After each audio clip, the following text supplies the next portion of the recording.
supaya mereka juga tahu, oh kalau free sex ini resikonya gue kena HIV, gue kena kanker rahim, gue hamil di luar nikah. Nah, hal-hal itu melindungi dia untuk melakukan kehidupan yang lurus. Nah, sebelum kamu lanjut nonton video ini, aku pengen kamu untuk subscribe this channel, nyalakan loncengnya juga ya. 3, 2, 1. Udah. Nah, gitu dong. Thank you ya udah subscribe.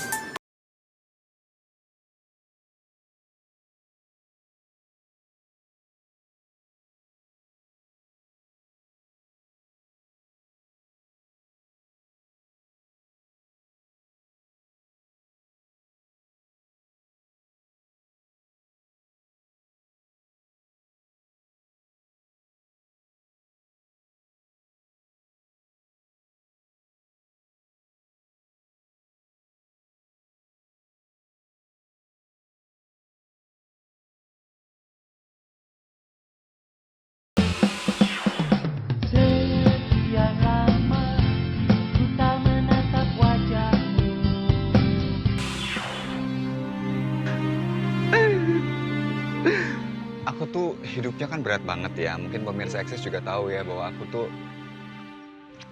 banyak banget masalah dalam hidup aku gitu. Makanya aku nih sekarang mau ke dokter. Aku mau konsultasi. Aku sakit hati, Kak. Aku sakit hati. Hai, jomblo. Emangnya jomblo nggak boleh patah hati? Gini, saya mau datang ke tempat seorang dokter yang ahli sekali untuk bidang seks.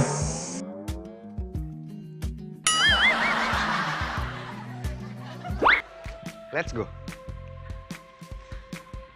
Ini ada belnya. Assalamualaikum. Sepada. Waalaikumsalam. Indra. Cover boy. Apa kabar? Apa kabar, Dok? Aduh, Sehat, alhamdulillah. sehat. Kayaknya kita terakhir baru ketemu waktu ngedance ya. Asal tahu aja pemirsa Eksis, Dokter Boyke ini ngedance-nya jago banget. Tapi kamu yang juara kan? Aku juara, udah pasti dong dokter, pakai ditanya. Hebat ya. Jadi kita waktu itu berada bersama dalam sebuah kompetisi dance. Ada apa ke rumah?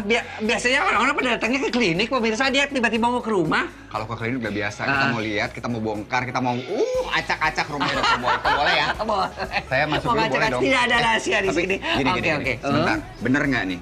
Jadi tadi saya bilang bahwa sebenarnya seharusnya kita yang belum menikah, tapi berencana untuk menikah, memang harus cari tahu dulu semua informasi tentang reproduksi. Oke, itu sangat bagus pemirsa, betul sekali kata Indra bahwa premarital check up, pemeriksaan sebelum menikah maupun konsultasi masalah seksual sebelum menikah akan membuat pasangan lebih harmonis. Ih, cakep. Satu pertanyaan sebelum kita masuk, ini penting banget. Gimana ya cara mengatasi masalah saya, Dok? Masalah saya ini, saya tuh... Masalah apa? Terlalu besar, Dok. Kita masuk yuk. Assalamualaikum. Itu lukisan anakku kan 3, jadi 3 mesti jadi 3 macan, Dra. Karena ya macan itu kan hewan yang anggun, warnanya bagus dan penting dia itu raja. Raja hutan. Kayak singa ya raja hutan. Oh, macan. Macan tuh lebih meliuk-liuk dan pelukisan Popo tuh memang betul-betul bagus ya. Ini mahal. Oh enggak.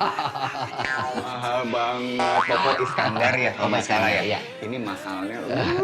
Dokter Boyke, Dok, lukisannya mahal-mahal. Ini dokter sendiri yang bikin, Dok? Ya, ini lukisan Bali. Lukisan Bali ini menggambarkan tentang warna merah kebahagiaannya. Jadi orang kalau mau, ini kan ruang tamu. Jadi orang kalau mau ketemu tamu, berdandanlah. Sehingga tamunya juga merasa senang. Kalau kita nemuin tamu dalam keadaan kusut, dalam keadaan bete, tamunya juga jadi nggak senang, nggak bawa kebahagiaan buat kita gitu loh, Dra. Kalau dokter ini selalu kita lihat punya kepribadian yang ceria dan menyenangkan. Alhamdulillah, alhamdulillah, muji-muji alhamdulillah. Beneran serius, kalau ngeliat dokter Boyke bawaannya tuh happy gitu kan. Tapi terkadang dokter Boyke ini juga bisa galak. Lah, terus? Kalau masalah-masalah misalnya adalah pokoknya ada salah satu masalah selebriti misalnya yang menurut dokter kurang berkenan atau tidak sesuai dengan ya itulah, tahu kan? Kadang-kadang ya. Terus jadi dokter tuh tegas gitu ngomongnya. Selebriti misal, sorry ya, misalnya melakukan seks pranikah, Nah, hal-hal itu. seperti itu, melakukan penyimpangan seksual, hal-hal seperti itu, buat dokter tuh itu adalah hal-hal yang di luar kewajaran. Itu kan memberi contoh kepada masyarakat ya, dan saya sebagai dokter tentu mesti ngingetin kayak gitu tuh nggak baik, meskipun nggak galak-galak amat ngomongnya, tapi gitu tuh nggak baik. Resiko-resikonya saya kasih tahu seperti penyakit kelamin, kemudian kehamilan tidak diinginkan dan sebagainya supaya mereka lebih sadar. Gitu aja, Dra. Ya, itu memang Gitu tugasnya aja kok dokter. repot. Dokter, Iya. dokter.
Ketika kita lihat bahwa sekarang dokter juga ada kulinernya, terus bikin album juga, toh gitu ya. Sekian lama tak menatap wajahmu,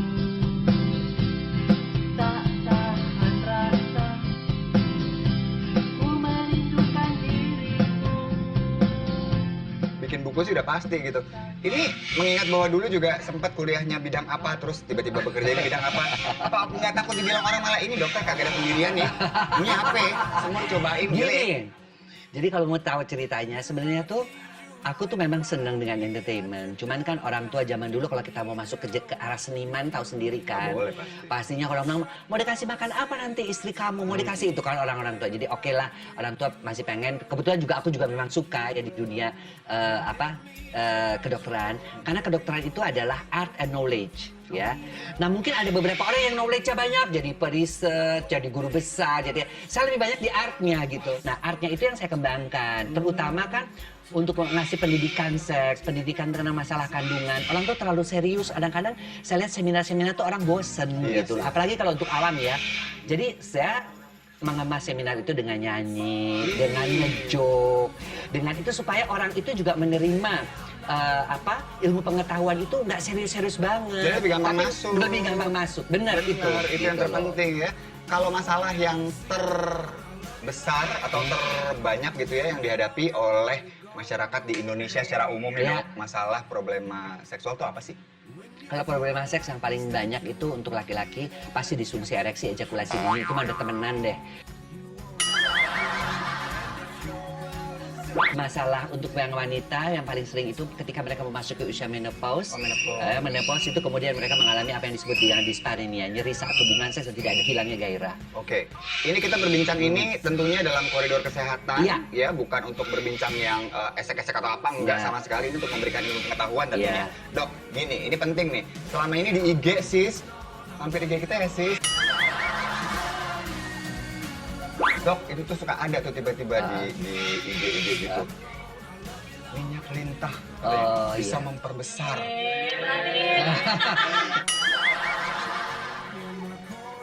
Kayak gitu bener gak sih dok? Kadang-kadang Itu suka nggak ngeri deh. benar. Jadi kita tuh kalau melihat, memang sih Pemirsa juga mesti ngerti, di Amerika Serikat 85%